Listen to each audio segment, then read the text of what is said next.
Karen, thanks for that, and nice to see your shed. I'm in my shed as well, so yeah, shed share. So yeah, thanks for the intro, and thanks for inviting us to be involved. I'm the head of employment at Mojers Druitt. So we predominantly act for employers across a whole load of sectors: small businesses, large businesses, local businesses, national businesses, some owned by international owners.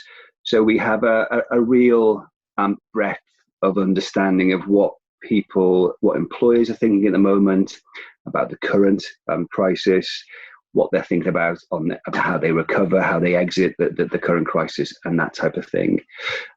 So yeah, we're pretty well placed at the moment, I think, to talk about that to you today. Good. Okie dokie. So let's start with our usual check-in round then.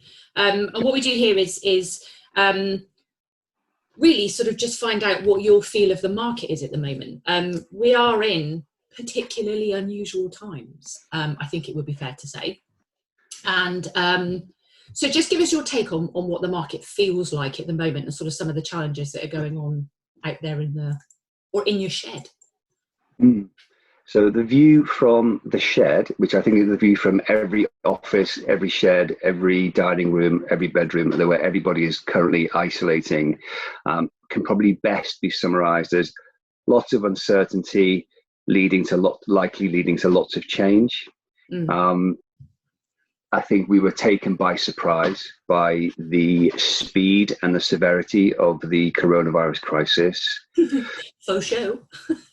Yes. And lots of employers have had to adapt incredibly quickly to circumstances that they've never had to really contemplate before, which is the remote working, isolating, those types of things. Certain sectors haven't been able to do that and have had to shut down completely. So yeah, I think the changes and the efficiencies that have been implemented in the last 3 or 4 weeks, which 3 or 4 weeks ago, in the absence of the crisis, could have easily taken 6 months to agree and implement in a reasonable sized business. That's great in one respect. The negative is all the news about the economy and the uncertainty around that. But kind of the positive is the opportunity to lock in some of those changes and those efficiencies, make those things permanent. Benefits both the business and the workforce, which I know we're going to talk about flexible working today. So yeah, I think in summary, uncertainty and change, that's what we're looking at the moment. Yeah, and yeah, I think it sort of mirrors, in terms of the chats that we've already done. It's, that is there is a period of rapid change that, people are, like you said, not used to. But I think it's, like you said, I agree, a real opportunity in terms of us being able to, to do things. I know we've had conversations about the speed of how things are happening and, how people manage it. And I think, the change work that we do, is helping people to sort of come to grips with that. Whereas this has been almost sort of self-enforced, but with the added benefit that we've actually got people who want to do it. There's a lot of people who are ready to accept it and ready to do it and make those changes, which is, like you said, it's a good opportunity, great opportunity. I think that's right. We've both experienced over the years almost the mantra from clients who would say, you can't do that job from home because, and then list a whole load of reasons why that job can't be done at home. And 4 weeks ago, that mantra became, can you please do that job from home? So it sort of flipped its way around quite quickly. And coming back from that and maintaining a straight face in the context of things we're going to talk about might be a bit tricky.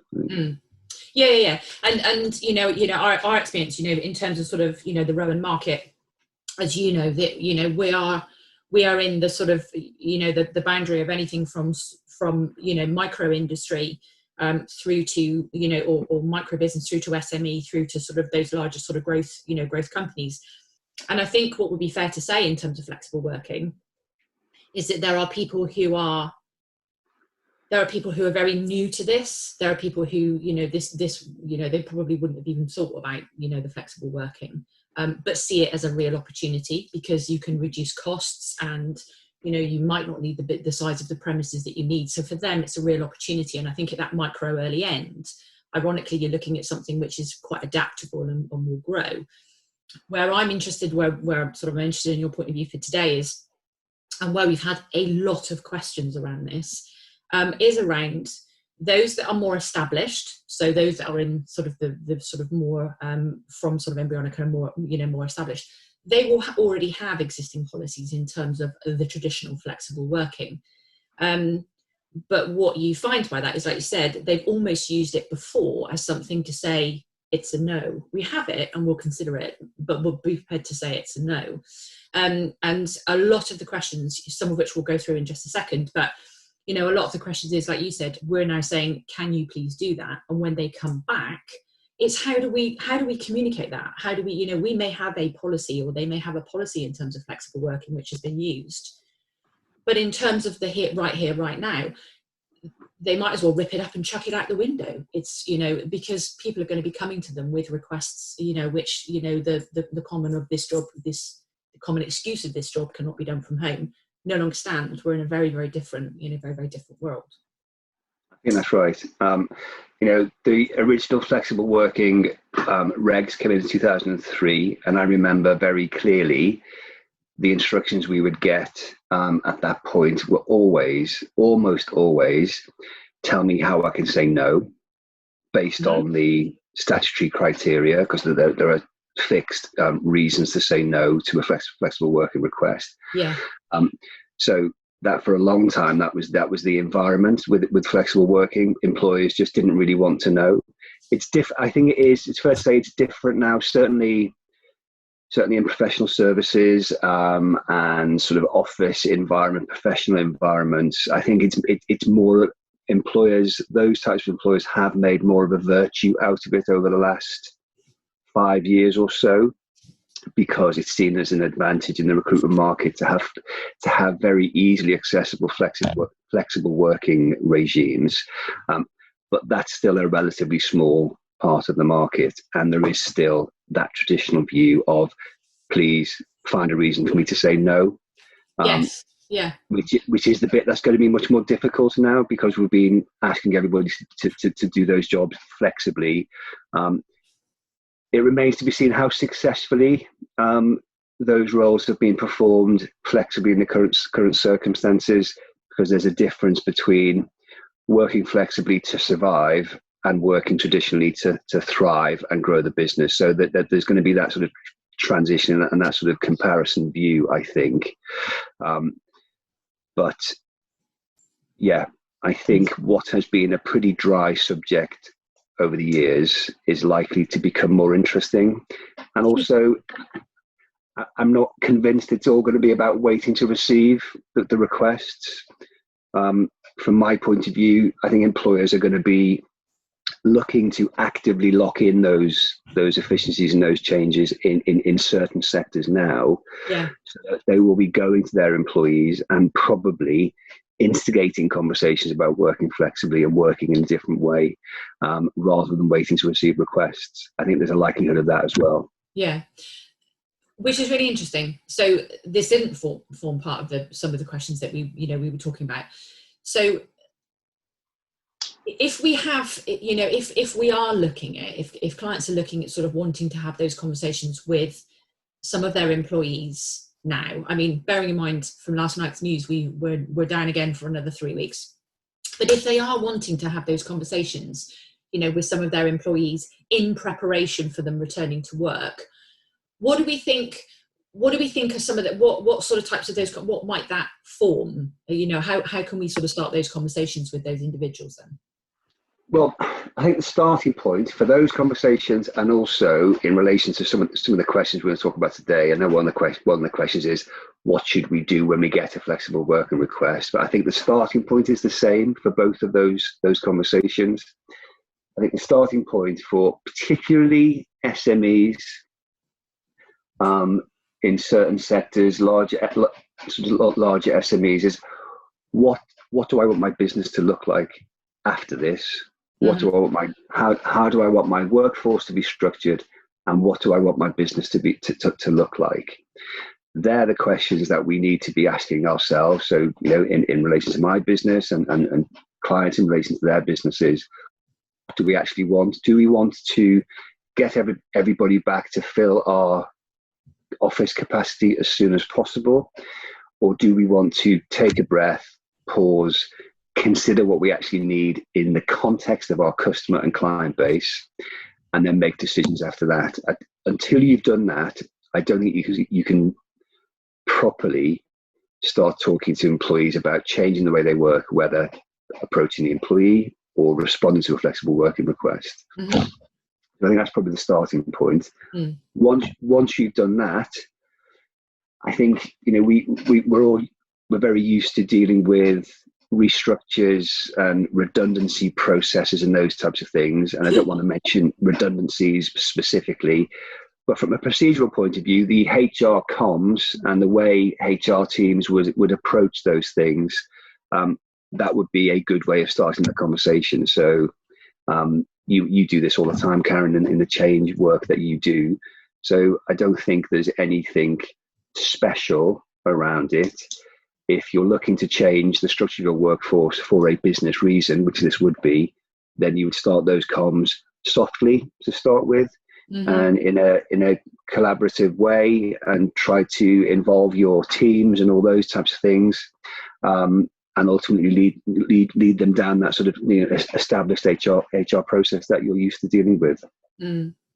Yeah, and I think just having conversations with clients of ours, it is about there are a huge amount of benefits in terms of cost and opportunity, and the commercial sort of conversation around prices of offices and things like that, which I think are going to be well worth those conversations. Okay, let's jump into some of these questions then, because there's been quite a few that have come in. So one of our clients is probably more on that area of having sort of an established policy, and just really wants to be aware of the types of pitfalls and considerations that we need to be looking at. So in the context, if we've done that exercise about what we want, what we want it to look like, or if we receive a request before someone comes back, what she's interested in knowing is about what are the pitfalls and considerations that we should be looking at. And I think this is around sort of the contractual side that we're talking about. Okay, so from a process point of view, there's lots of information through ACAS Code of Practice on flexible working. So I'm not going to go into the procedural side of it, because that's easily accessible, and I don't think that's really what we're here to talk about today. Yeah. The two, other than messing the process up, so doing something wrong in that process, which is not that hard to get right, to be honest with you, but if you do get it wrong, then the penalty can be 8 weeks' pay for the employee who's had the failed application, which is a fairly tame, fairly mild penalty. So putting that to one side. The other pitfalls, I think, are around discrimination issues, which are always there in the background from an employment point of view. So your flexible working application, which on the face of it looks like somebody wanting to work 3 days a week, or 4 days a week over 5 days, or 2 days a week from home, 3 in the office, whatever the case may be, you need to understand the rationale behind the application. Is it something to do with their commencement or return from maternity? Is it something to do with childcare? Is it something to do with a condition, a medical condition that makes it difficult for them to get out of bed in the morning, or to endure rush hour traffic? Is it something to do with a religious belief? Those types of things. You need to understand those things, because they can give rise to discrimination claims, as well as claims that you haven't dealt with the flexible working request properly. So that's a large area of pitfall, which is quite complicated. So if there are ever those types of issues in the background, you need to interrogate those issues and understand them, and take your time to properly deal with them. I guess one of those things, the other thing is from a discrimination perspective, we're even talking about the male-female discrimination, aren't we? In yes. terms of having, somebody, a traditionally it's been sort of female requests to sort of stay. I know I did way back when it started, you know, the sort of flexibility of wanting to sort of work from home, and, you know, it's the females who put the request in. And I think, like, you know, where we are right now, like, it's all been thrown up in the air. So in terms of discrimination, it's the male and the female sort of side that I think we probably also need to be aware of, do we? It is, yeah, for sure. So the typical, I need to work flexibly to look after my child. So childcare related flexible working requests tend to produce what are called indirect discrimination claims, because they will typically affect women more than they will affect men, because more women have childcare responsibilities statistically than men do. So that's how a indirect discrimination claim would arise. But you're right, if a man makes an application to work flexibly because he wants to look after his children, and his employer would typically say yes to a woman because they're thinking, oh, indirect discrimination, we need to be careful about that, but thinks it's odd or inappropriate for the man to make an application and therefore declines the man's request, then that would give rise to a potential direct sex discrimination claim for the male employee. So, and there's case law, relatively recent case law around that. So, yeah, it's both sexes that you need to be concerned about. Yeah. Okay. This might tie back into what we were sort of talking about earlier. So the next one was around sort of the paperwork side and the sort of contractual handbook policy sort of type stuff. Because I said we're in a sort of environment now where we could, in terms from a change perspective, we could just rip that up and say, actually, we have done the workforce profiling. We do know what we want our structure to look like, and now we are reintroducing this. In terms of that sort of, you know, the sort of, you know, what has gone before in terms of the sort of the contract and the handbook and the policies, you know, what gives us that huge amount of paperwork. You know, if we wanted to do that, if they wanted to just rip the policy up and say, this is what we're going to do, what do we need to consider there? Yeah, that's potentially an interesting question, because again, it comes back to what you want to achieve as a business. You know, I've never really been one for lengthy policies and procedures because I think they can be, you know, I understand why in a litigation context it's useful to be able to demonstrate a carefully followed procedure and those types of things. I understand that's important. And in relation to whistleblowing and policies that protect, you know, employees, but unnecessarily long policies for relatively simple HR issues like flexible working or discipline or grievances and those types of things, I think you should keep them to a minimum anyway.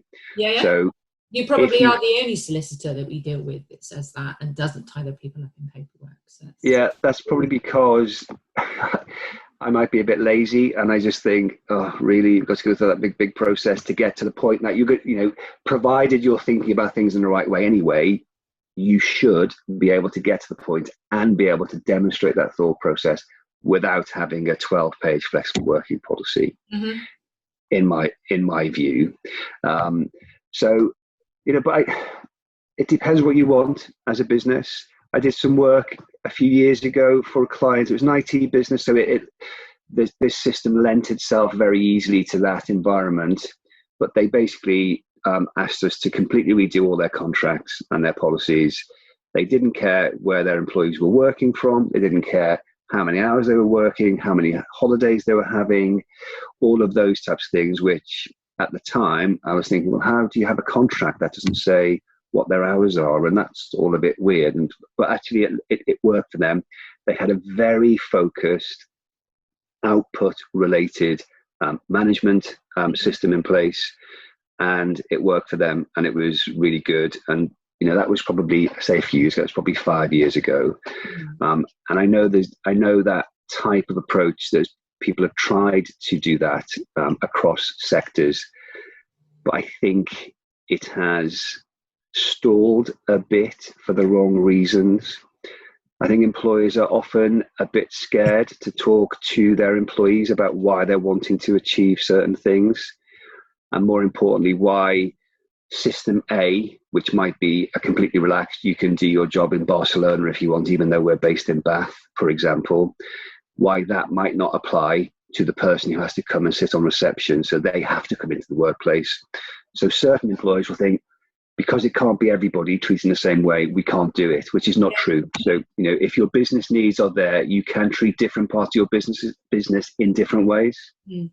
And we've really started to see that. It's an area of business from our perspective that, we have, I think, people are going away from the traditional and are going towards self-managed businesses, and which, from where we are right now, I think is again a good opportunity. If you were ever going to go, look at if you're in the right industry for those self-managing businesses, now is potentially a good time to be able to do that. The challenge is that you manage environment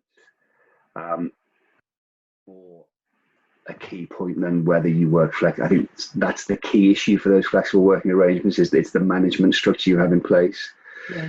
Traditional management structures are be at your desk by X time, and you can go for your lunch at 1, and you can have a break at 3 o'clock. Really, who cares about that? And in the modern workplace, unless you absolutely have to have that type of environment, why would you treat your employees in that way anymore? Unless you really had to. And if you have a workforce that requires you to treat them in that way, I'd probably recommend trying to change some of them.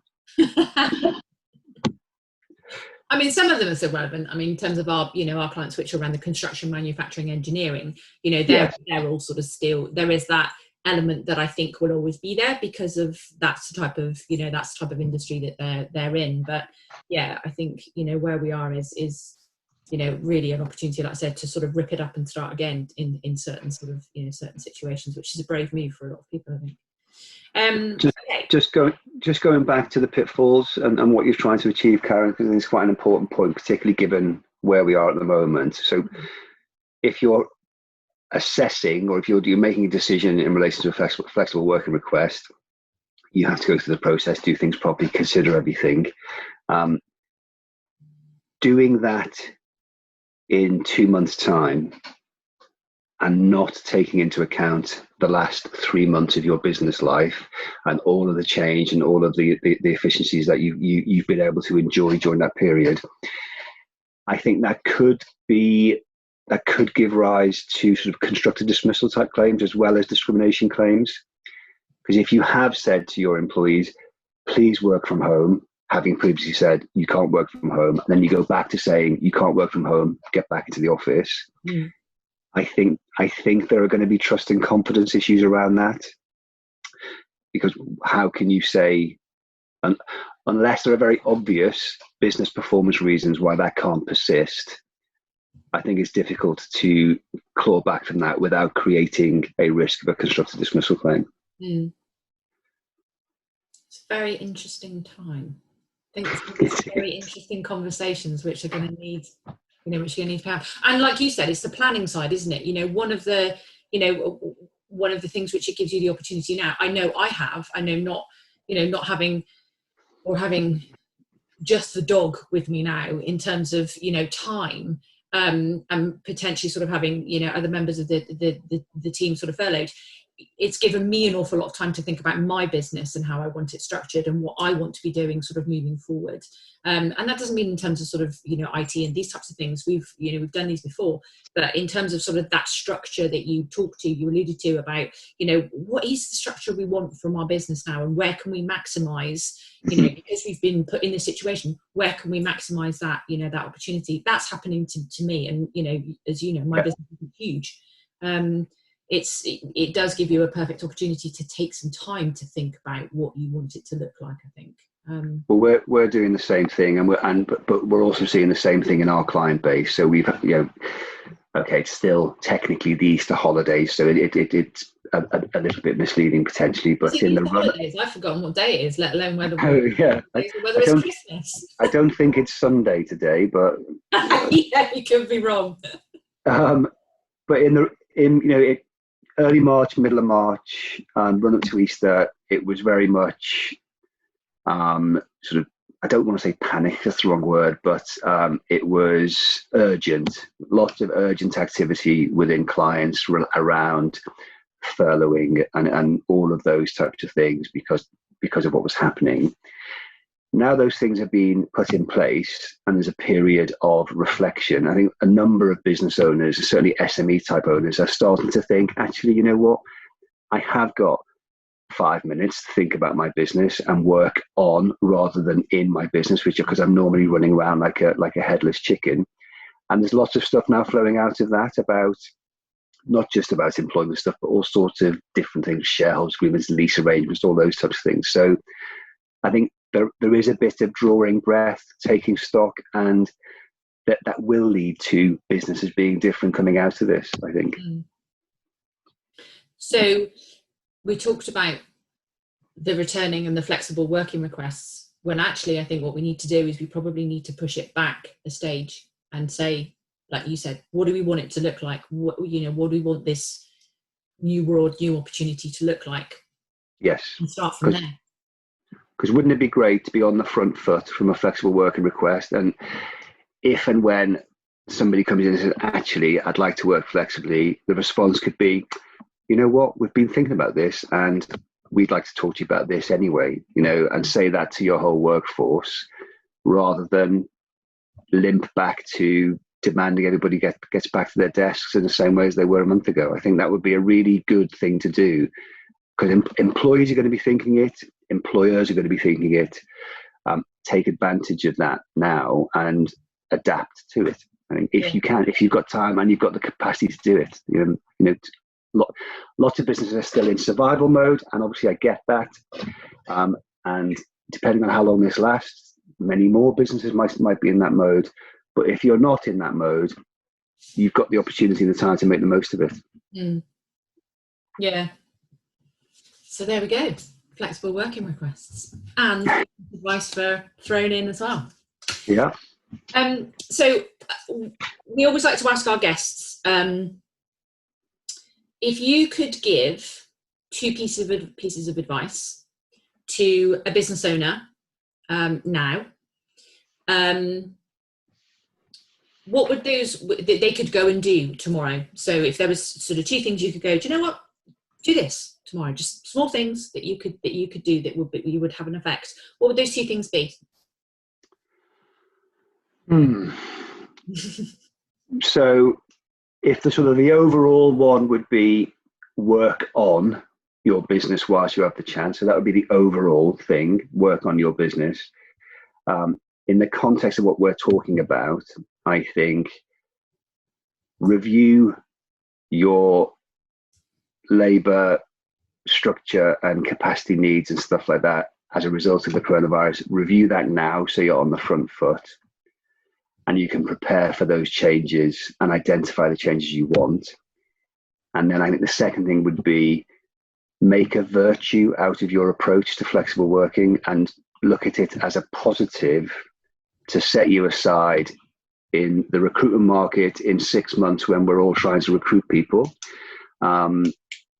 I know in professional services, that's very much been in vogue over the last couple of years, to be able to say to recruiters, particularly if you're trying to attract lawyers from city firms and that type of thing, which firms of our size, we like to do that, to be able to say to those people, it's great, you're not working in London or you're not working in a larger city firm, you're coming to work in Bath or in Sherborne, live in the southwest, and we work flexibly and it's pretty relaxed, and open brackets, as long as you do your fees and your hours, close brackets, you can pretty much you can do what you want as long as you do that, it's fine. But there's no sort of be in at 9, leave at 8 nonsense. It's we do adopt and we have adapted to flexible working. Consequently, when this whole thing struck, we were able to transition to working from home, working remotely within about a week. So, which 5 years ago, our firm wouldn't have been able to do that. And that's brilliant. So I think that make a virtue of those things, that you're adaptable, you're attractive to future recruits, and you stand out, I think, or hopefully you stand out. Okay. So work on your business, not necessarily. Yeah. Review your workforce. Yeah. And like positive virtue. What are the Yeah. benefits that adjust the benefits? Brilliant. No, I appreciate none of those things are legal advice, but they will give rise to circumstances where you might need legal advice. But to talk about legal advice in this type of call, I think wouldn't work very well. So yeah, I hope that's not too generic. No, I think that's good. And again, you know, we've said this to you hundreds of times before. The reason that we use you is you talk English. You know, it's not just about the legal implications. Well, it is about the legal implications, but it's not the lawyer speak. It's about, you know, the holistic view. What do we want our business to be? What do we want our business to look like? How do we want our business to feel? And then we go out and we find those people and we build the business around that. You know, that's what we're talking about here. Whether you as a lawyer, me as an HR consultant, you know, it's about having that holistic view of the business, I think, rather than, you know, being quite restricted. Yeah, agreed. So, thank you, Sean. Very, very much appreciated. I'm hoping that, I think we got through a majority of the questions in different forms of one another. So thank you very much. We will send out sort of some slides in terms of Sean's contacts and how to get hold of him. And your offices and where you're around. Also, a little bit, I think, in terms of sort of some of the signposting that you've done in terms of the ACAS sites and sort of pitfalls and considerations. So we will get those slides out to you. We will make sure that you get sort of access to those things and Sean's details as well. And thank you very much for joining us. Thanks very much. If these are sort of the salon chat from us is around being able to, like I said, to be able to help those sort of businesses and owners to be able to move things forward in a helpful manner. So if you have liked this and you've enjoyed it, then please sort of share it with your network. We are Rowan Consulting, HR and organisational design specialists that work with businesses in order to structure their business, train their managers and leaders, and around sort of the HR side. If you've enjoyed it, please share it. Thank you again to Sean. We really appreciate it. If there's anything else that you want us to pick up on as a result of this, then please just email us. The links will be in, not swipe up, but will be in the link to the slides. Thank you very much for joining us. Stay safe and we will see you on the other side. Thanks very much.